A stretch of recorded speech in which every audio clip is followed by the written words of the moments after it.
الهداة المهديين المعصومين المظلومين، واللعنة الدائمة على أعداء الحق والدين. أما بعد، فقد قال الله تعالى عز اسمه في محكم كتابه ومتقن خطابه: بسم الله الرحمن الرحيم.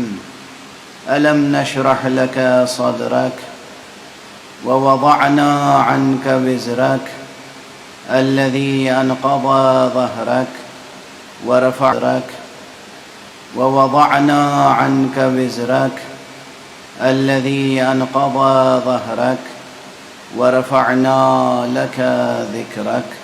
صدق الله العلي العظيم.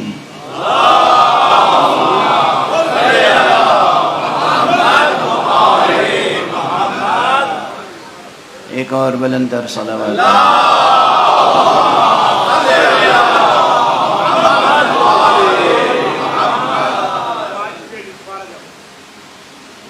عنوان گفتگو اذہان عالیہ میں محفوظ ہوگا. عشرہ تو عشرہ حسین ہوتا ہے، لیکن یہ ذات گرامی حسین کی خصوصیت ہے کہ آپ کی مجلسوں میں توحید کا تذکرہ بھی رہتا ہے اور نبوت کا تذکرہ بھی رہتا ہے. اور مختلف اسالیب میں مختلف انداز سے میں یہ بار بار کہہ چکا ہوں کہ خود یہ سلسلہ مجالس اور یہ جو عزاداری ہے، یہ ایک مضبوط سماجی قلعہ ہے جس میں دین محفوظ ہے. لوگ آگے بحثیں کرتے ہیں، سنت اور بدعت کی بحثیں کرتے ہیں. میں اس وقت یہ بحث چھیڑوں گا نہیں، تو میرے سامنے بہت سے اور موضوعات ہیں جن کی تکمیل ضروری ہے. حقیقت یہ ہے کہ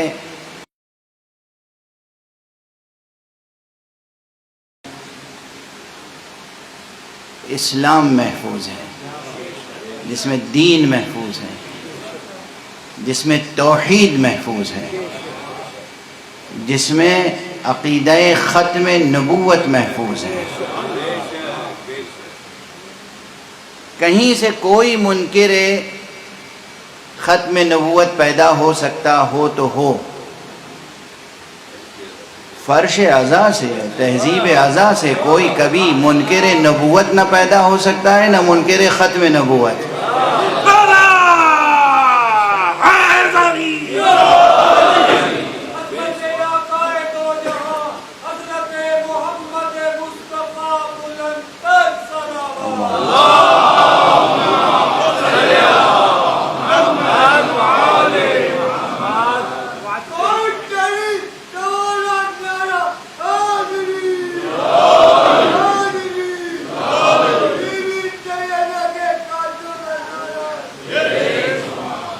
اللہ آپ کو 110 برس کی عمر عطا فرمائے.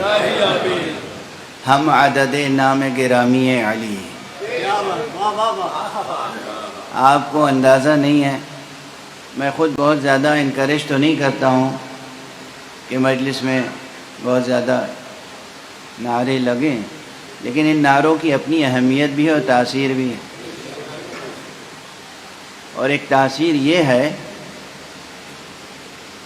ابھی لندن میں یہ جملہ کہہ چکا ہوں، اپنا ہی جملہ دہرا رہا ہوں. جب آقا ظاہری طور پہ اس دنیا میں موجود تھے نا، امیر المومنین علی ابن ابی طالب علیہ السلام،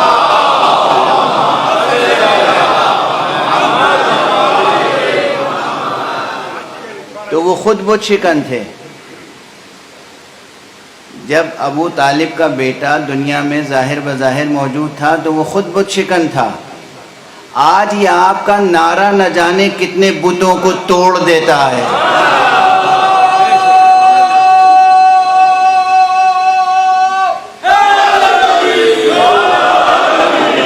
نہ جانے کتنے ذہنوں کے بت ٹوٹ جاتے ہیں، دلوں کے بت ٹوٹ جاتے ہیں، نہ جانے کتنے آستینوں کے بت ٹوٹ جاتے ہیں۔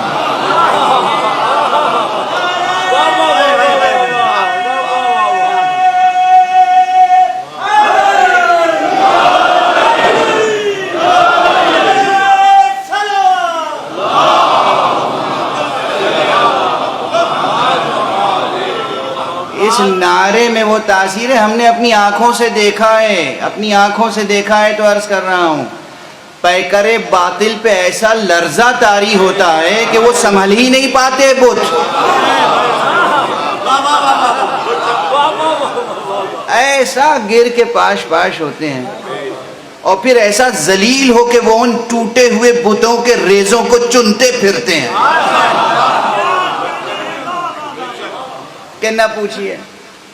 بہرحال آپ سمجھ رہے ہوں گے یہ خطیبانہ سخن گستری ہے، ایسا نہیں ہے، ایک تاریخی حقیقت ہے اور ایک تہذیبی حقیقت۔ بہرحال منکرین مقام ختم نبوت کے اوہام باطلہ کی شکست کے لیے بھی یہ نعرہ کافی ہے۔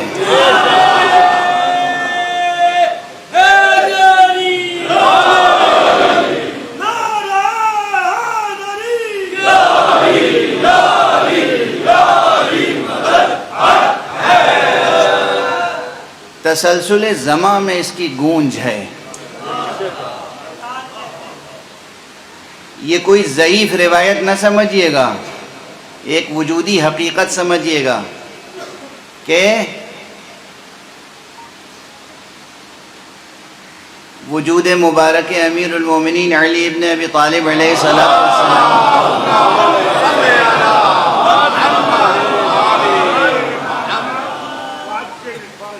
ظاہری وجود سے پہلے بھی ایک گونج تھی نام علی کی، ہر دور میں گونج رہی اور ہر دور میں یہ گونج رہے گی۔ تسلسل زماں کے ساتھ ساتھ، اور تسلسل زماں سے پہلے اور تسلسل زماں کے بعد، یہ تو کل عرض کر چکا نا میں کہ زمانہ کتنا ہی وسیع و عریض ہو، کتنا ہی طویل ہو سلسلہ زماں، مگر ہے متناہی، یعنی محدود۔ زندگی کا کل وقفہ ایک آنے واحد ہے۔ اب یہاں سے گفتگو آگے بڑھے، یہ تو محدود وقت ہے نا، وقت کو سمجھنے کے لیے اب ذرا سا اسی بات کو غور کر لیجئے، ہم سب جی رہے ہیں نا، آپ بھی جی رہے ہیں، ہم بھی جی رہے ہیں، اقوام عالم کے افراد جی رہے ہیں، اور جو طبقات ہیں، علماء جی رہے ہیں، فلاسفہ جی رہے ہیں، سائنٹسٹ جی رہے ہیں۔ اچھا، ان کی زندگی کا ایک ظرف زماں تو ہے، وقت جی رہے ہیں، وقت میں جی رہے ہیں، وقت کے ساتھ جی رہے ہیں، وقت ہمارے ساتھ جی رہا ہے۔ پھر بھی وقت کے بارے میں ہر ایک کا نظریہ الگ الگ کیوں ہے؟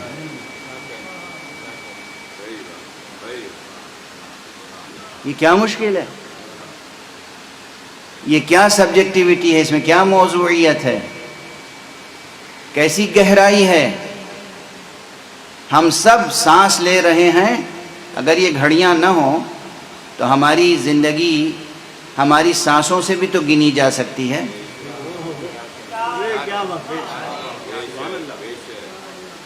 کون کتنے برس جیا وہ بھی آپ نوٹ کر سکتے ہیں، کس نے کتنی سانسیں لی،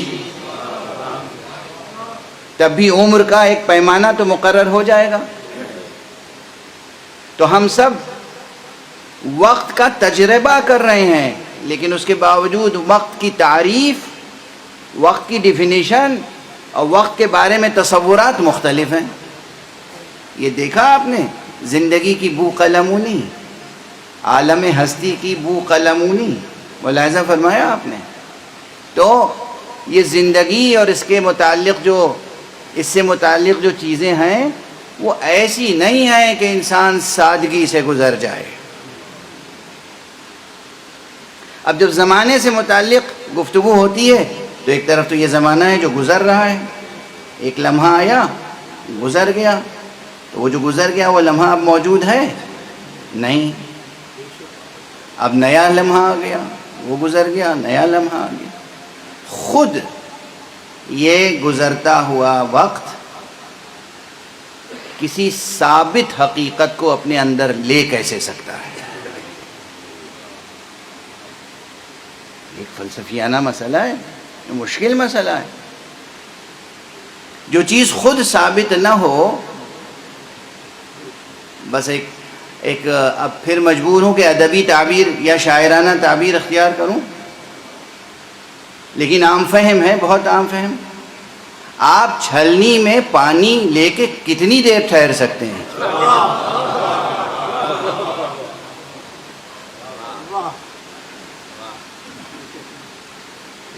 جس چیز میں پانی ٹھہر نہیں سکتا اس میں آپ پانی لے کر کیسے ٹھہر سکتے ہیں؟ سوال ہے اہم، سمجھ میں آ رہی ہے بات؟ اگر واقعاً وقت کا یہ شعور ہو کہ یہ وقت تو ہے نہیں کوئی ایسی چیز، بھائی کوئی فولاد کا ظرف تو نہیں ہے، یہ ظرف زمان جو ہے لمحہ لمحہ گزر رہا ہے. یہ جو لمحہ لمحہ گزر رہا ہے اس میں ثابت رہنے والی، برقرار رہنے والی، باقی رہنے والی، بقا بدامہ زندگی ٹھہر کیسے سکتی ہے؟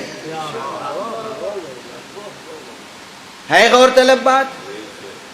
اگر اتنا ہی شعور پختہ اور بالیدہ ہو جائے، فانی زماں اور باقی زندگی کا تعامل اگر زیر غور آ جائے تو انسان خدا کا انکار نہیں کر سکتا. ممکن نہیں ہے کہ انسان خدا کا انکار کرے. یہ جتنے ملحدین ہیں، اس لیے کہ یہ سوال بھی آیا میرے سامنے کہ آپ تو نبوت و ختم نبوت کی بحث لیے بیٹھے ہیں، آج کل تو ہر ایک کھڑا ہوتا ہے اور وہ خدا ہی کا انکار کر رہا ہے. انکار حضرت حق سبحانہ و تعالی ممکن نہیں ہے. کل بھی یا پرسوں بھی عرض کیا تھا اور آج پھر اس کانٹیکس میں کہہ رہا ہوں. اس چیز پہ غور کر لیجئے کہ آپ معجزے کے قائل ہوں یا نہ ہوں. اگر آپ کے سامنے کوئی چھلنی میں پانی لے کے کھڑا ہو اور اس میں سے ایک قطرہ بھی پانی نیچے گر نہ رہا ہو تو آپ یہ کہنے پہ مجبور ہوں گے نا کہ یہ تو بڑا معجزہ ہے. یا سحر کہیں گے یا معجزہ. اور سحر کی حقیقت تو کچھ نہیں ہے، معجزے کی حقیقت ہوتی ہے. تو اگر چھلنی میں پانی لے کے کوئی کھڑا رہے اور پانی اس میں سے نہ گرے، ٹھہرا رہے، تو یہ ہے معجزہ. زندگی اور زمانے کا رشتہ یہی ہے. زمانہ گزر رہا ہے اور زندگی برقرار.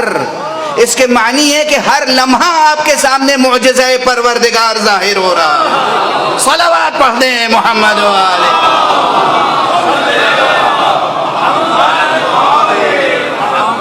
نعرہ تکبیر، نعرہ تکبیر، نعرہ رسالت، نعرہ رسالت، نعرہ حیدری، نعرہ حیدری اور محمد و آل محمد بلند تر صلوات.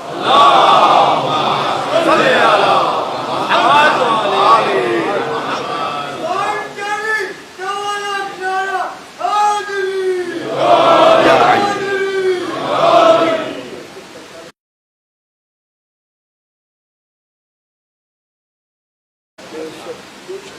چونکہ وہ ثابت ہے، وہ دائم ہے، وہ قائم ہے، وہ حی ہے، وہ قیوم ہے، اس لیے اس کے لطف سے اور اس کی چشم کرم سے ہر چیز موجود ہے.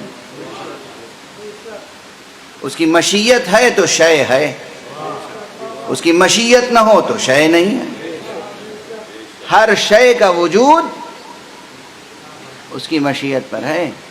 تو یہ جو ظرف زمان میں جو ایک چین ہے کازز اور ایفیکٹس کی، یہ جو اس میں تسلسل زمان میں جو ایک سلسلہ ہے علل اور معلولات کا، ہے اسی کا بنایا ہوا ہے، مگر اس کی کوئی حقیقت نہیں، اس پہ زیادہ بھروسہ نہ کریں۔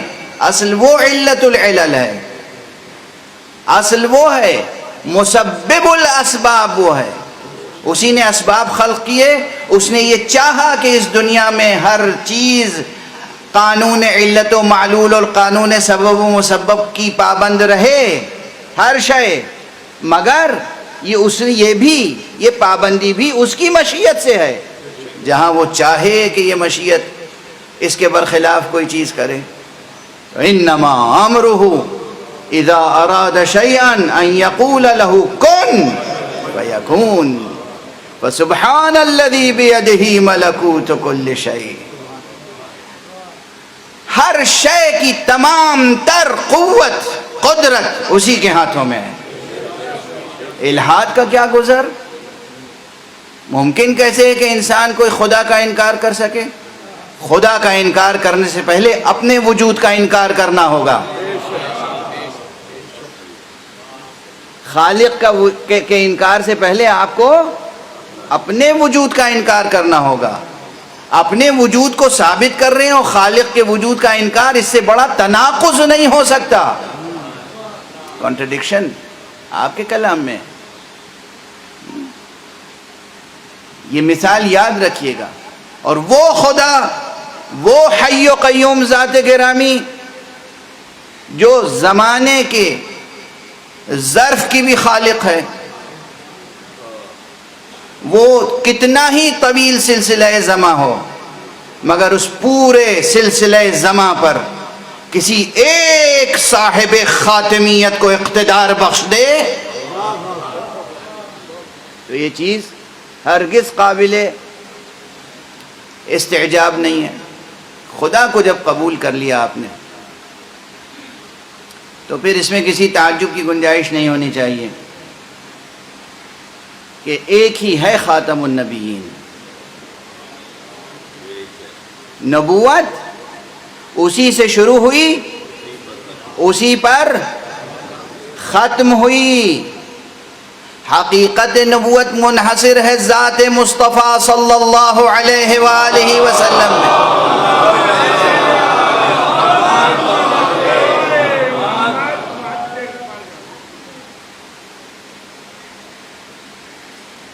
اور اس کے دلائل بہت ہیں، بے شمار۔ اولا نبوت کے دلائل، ویسے تو دلائل النبوہ کے نام سے بہت سی کتابیں لکھی گئی ہیں، بہت سی کتابیں عربی میں لکھی گئیں، فارسی میں لکھی گئیں، دوسری زبانوں میں ان کتابوں کے ترجمے ہوئے۔ قرآن مجید دلائل نبوت سے پر ہے، لبریز ہے۔ اور پھر دلائل ختم نبوت، اللہ سبحانہ و تعالیٰ کا اعلان ہے۔ شروع کے مومنین کتنے متقی اور صاف دل اور صفائے ذہن رکھنے والے اور اہل یقین تھے، ان کے لیے ایک آیت کافی تھی مسئلہ ختم نبوت کے لیے، کہ بھئی اللہ سبحانہ و تعالیٰ نے فرما دیا ہے وَمَا كَانَ مُحَمَّدٌ أَبَا أَحَدٍ مِّن رِّجَالِكُمْ وَلَكِنْ رَسُولَ اللَّهِ وَخَاتَمَ النَّبِيِّينَ۔ یہ آیت قرآن مجید میں سورہ مبارکہ احزاب میں موجود ہے۔ وَكَانَ اللَّهُ بِكُلِّ شَيْءٍ عَلِيمًا، اللہ ہر شے کا علم رکھنے والا ہے۔ وہ اعلان فرما رہا ہے کہ یہ پیغمبر، یہ محمد ابن عبداللہ، یہ تمہارے مردوں میں سے کسی کے والد نہیں ہیں، بس یہ اللہ کے رسول ہیں اور خاتم النبیین ہیں۔ اور جب خاتم النبیین کہہ دیا تو گویا یہی خاتم المرسلین بھی ہیں، کیونکہ رسول کا تصور تو نبی کے تصور سے اخص ہے، محدود تر ہے۔ پہلے کوئی نبی ہوگا تب رسول ہوگا، جب نبوت ہی ختم ہو گئی تو پھر رسول کا سوال پیدا نہیں ہوتا۔ یہی خاتم النبیین ہے، یہی خاتم المرسلین ہے، یہی امام النبیین ہے، یہی امام المرسلین۔ ہم کیوں کہتے ہیں امام المرسلین؟ معنوی اعتبار سے یہی امام المرسلین۔ ہم کیوں کہتے ہیں امام المرسلین؟ معنوی اعتبار سے، علمی اعتبار سے، عرفانی اعتبار سے، ہر لحاظ سے امام ہیں۔ کائنات ہستی کے امام مصطفیٰ صلی اللہ علیہ وآلہ وسلم۔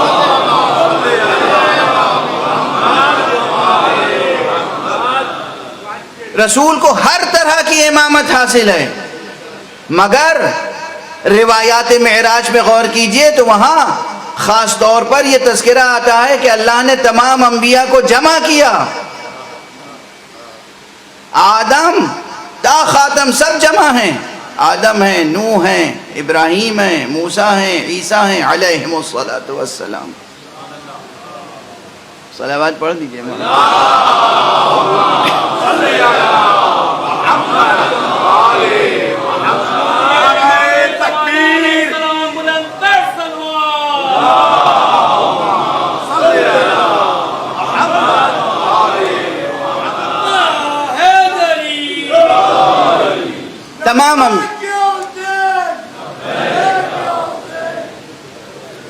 تمام انبیاء موجود، اور رسول، ہمارے رسول، وہ رسول کے جن کو اللہ نے سند دی ہے کیا؟ مقام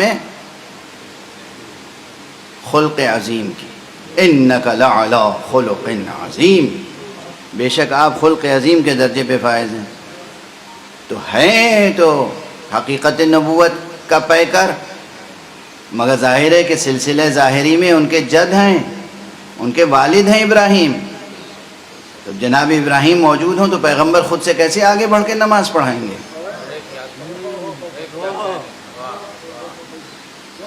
یہ مشکل ہے نا۔ ویسے تو سبھی ان سے سابق ہیں، سبھی ان سے پہلے گزرے ہیں۔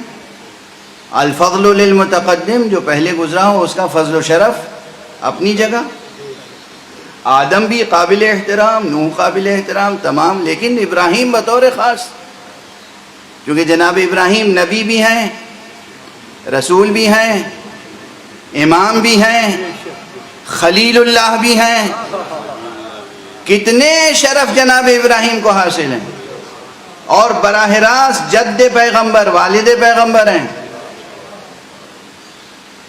اب وہ بھی موجود، اس لیے پیغمبر اپنی جگہ کھڑے ہوئے تھے۔ جبرائیل آئے اور انہوں نے پیغمبر کا ہاتھ پکڑا، کہا تشریف لائیں، نماز آپ پڑھائیں گے۔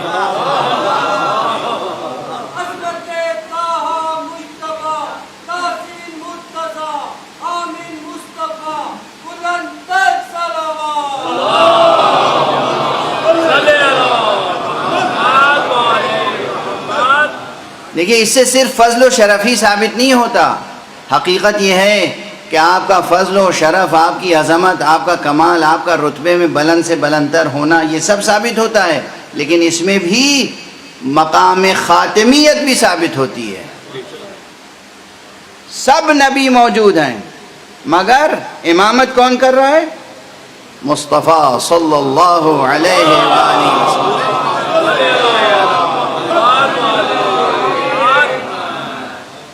اب ایک پورا مکتب ہے جو آیات کے مفاہیم و مصادیق میں بھی بحثیں کرتا رہتا ہے اور احادیث کا انکار کرتا رہتا ہے، اور احادیث کے مدلولات میں بحث ہوتی ہے۔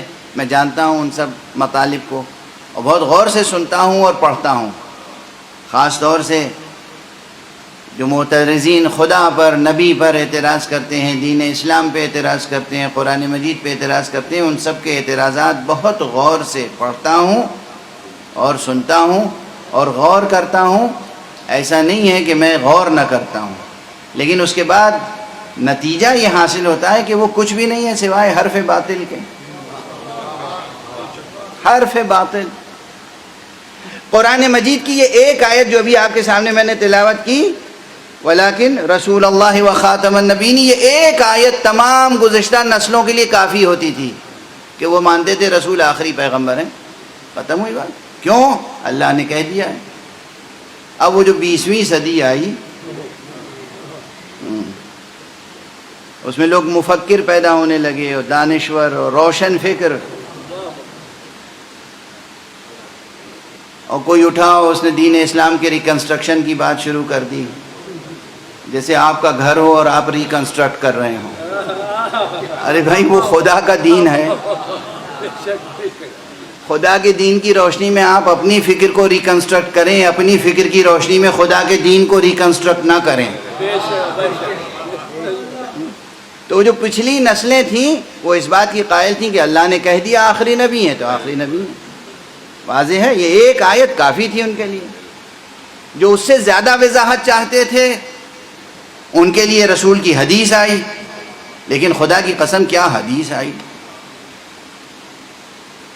رسول کی خاتمیت کا اعلان جس حدیث میں ہوا ہے، اور یہ حدیث صحیح بخاری میں موجود ہے، اس حدیث میں اعلان خاتمیت پیغمبر بعد میں ہوا، اس سے پہلے والے جملے میں اعلان وصایت علی ہوا.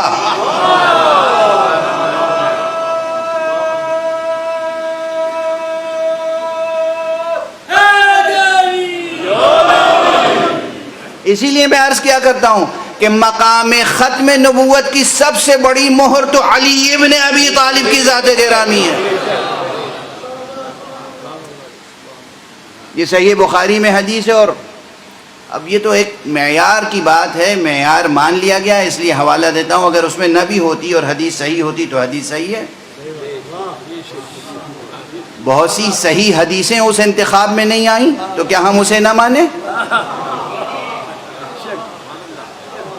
وہ تو ایک انتخاب ہے نا، لاکھوں میں سے کچھ حدیثوں کا انتخاب. تو یہ انتخاب ہی تو رہے گا. یہ انتخاب اس بات پہ دلیل نہیں ہوگا کہ اس کے علاوہ جو کچھ ہے وہ سب اب ضعیف ہو گیا. یہ غلط علمی روش ہوگی. صحیح علمی روش یہ ہے کہ بھئی یہ انتخاب ہے، اور ایک فرد کا انتخاب ہے. اجماع اور شورا پر یقین رکھنے والے ایک شخص کے انتخاب پر کیسے اتنے بڑے فیصلے کر سکتے ہیں؟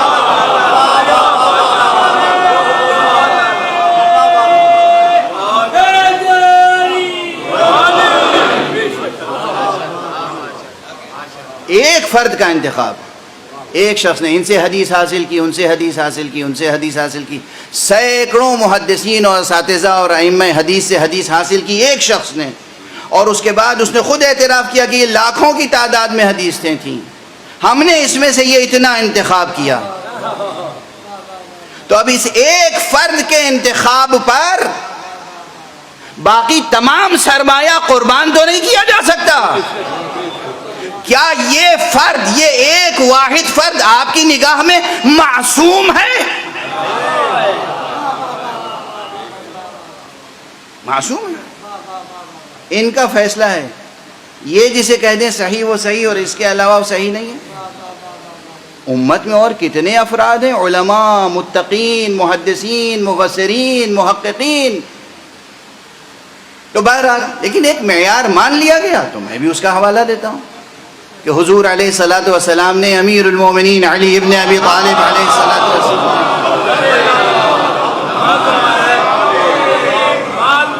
کو خطاب کر کے ارشاد فرمایا. اب ظاہر پورا پس منظر آپ میں سے اکثر کے ذہنوں میں ہوگا، میں دہرانا نہیں چاہتا ہوں. کوئی ایک موقع تھا کہ جب آپ نے یہ فرمایا، اور ہماری تحقیق یہ ہے کہ ایک سے زائد مرتبہ فرمایا، یا علی انت منی بمنزلت ہارون من موسیٰ الا انہ لا نبی بعدی. اے علی تمہاری منزلت میری نسبت سے وہی ہے جو ہارون کی نسبت موسیٰ کی ذات سے تھی، بس یہ ہے کہ میرے بعد نبوت نہیں ہے. تو میں نے صحیح کہا تھا نا، عبارت یہی ہے نا، الا انہ لا نبی بعدی بعد میں ہے. اس کے معنی یہ ہے کہ وصایت علی برہان مقام خاتمیت ہے. صلوات پڑھ دیں محمد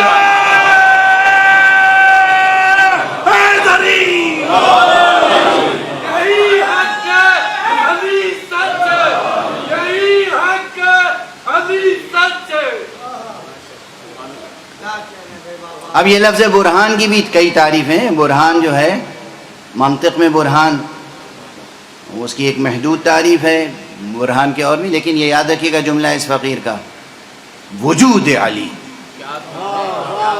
وجود علی اور امامت علی اور وصایت علی اور ولایت علی برہان ختم نبوت ہے.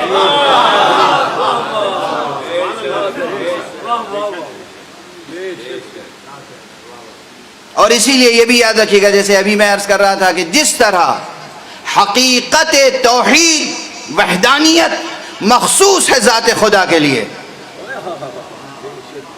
خدا ہی وہ ہے جو احد ہے، واحد، احد، یکتا، یگانہ، فرد، صمد، وتر، اس کے علاوہ کوئی ہو نہیں سکتا۔ شبہ ابن کمونہ کی کوئی گنجائش نہیں ہے۔ اہل فن ہوتے تو پھر شبہ ابن کمونہ پہ گفتگو ہوتی۔ خدا ایک ہی ہے، اور اسی طرح حقیقت نبوت پوری منحصر ہے ذات مصطفیٰ میں، لیکن اس کے مظاہر بہت ہیں۔ آدم بھی اس کا ایک مظہر، نوح بھی اس کا ایک مظہر، ابراہیم بھی اس کا ایک مظہر، موسیٰ بھی اس کا ایک مظہر۔ یہ سب نبی ہیں، یہ سب نبی ہیں، جبکہ حقیقت نبوت منحصر ہے ذات مصطفیٰ میں۔ بالکل یہی کیفیت پھر ان کے وسیع کی ہے کہ حقیقت ولایت منحصر ہے ذات علی میں۔ اسی لیے خدا کی قسم کہیں بھی کسی بھی تعلق سے ولایت کا عنوان زہر بحث آئے تو ذہن صرف ایک ذات کی طرف جاتا ہے، علی۔ علی کا تصور جب تک قائم نہ ہو، ولایت کی اصل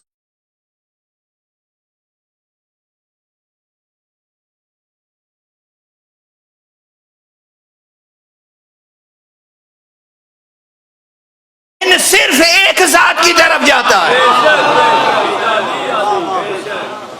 علی۔ علی کا تصور جب تک قائم نہ ہو، ولایت کی اصل اور ولایت کی فرع کوئی چیز اسٹیبلش نہیں ہوتی۔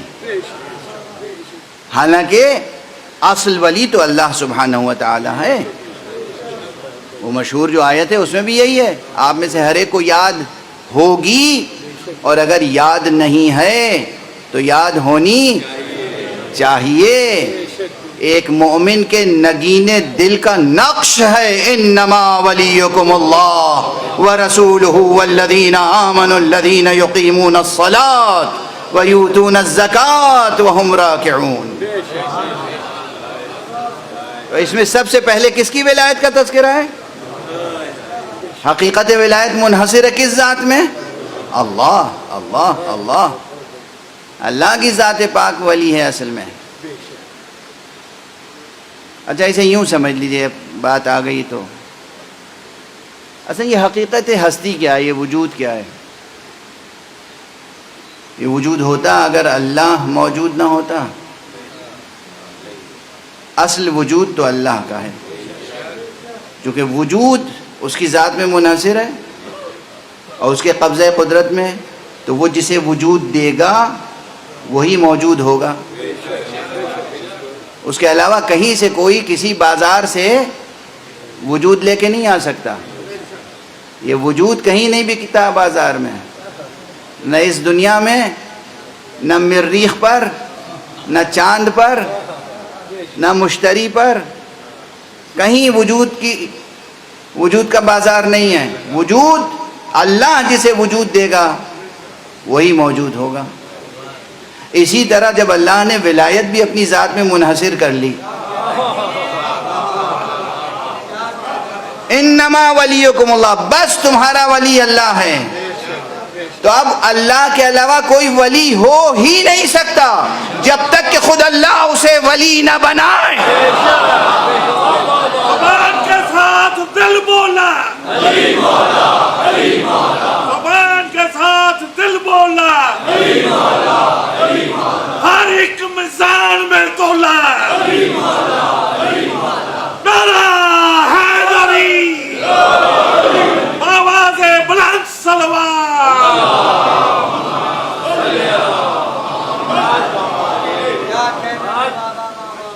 تو اللہ نے ولی بنایا، خود ولی ہے، اپنے بعد رسول کو ولی بنایا، اور رسول کے بعد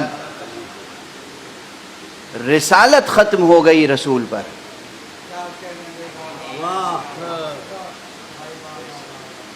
نہیں، جو لوگ بحثیں کرتے ہیں میری سمجھ میں نہیں آتا کیوں کرتے ہیں، کس لیے کرتے ہیں۔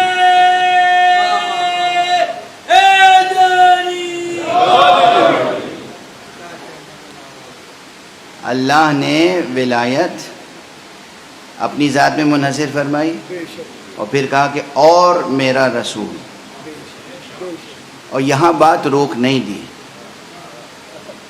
والذین، اس کے معنی یہ ہے کہ اللہ اور رسول کے بعد بھی کچھ ہیں جو ولی ہیں، تو اس سلسلہ ولایت کا انکار نہیں کر سکتے۔ ایک بہت بڑے مفکر نے اپنی ایک کتاب میں لکھا کہ مقام ختم نبوت کے معنی یہ ہیں کہ اب انسان کو الہی مدد اور الہی رہنمائی اور آسمانی رہنمائی کی ضرورت نہیں رہ گئی۔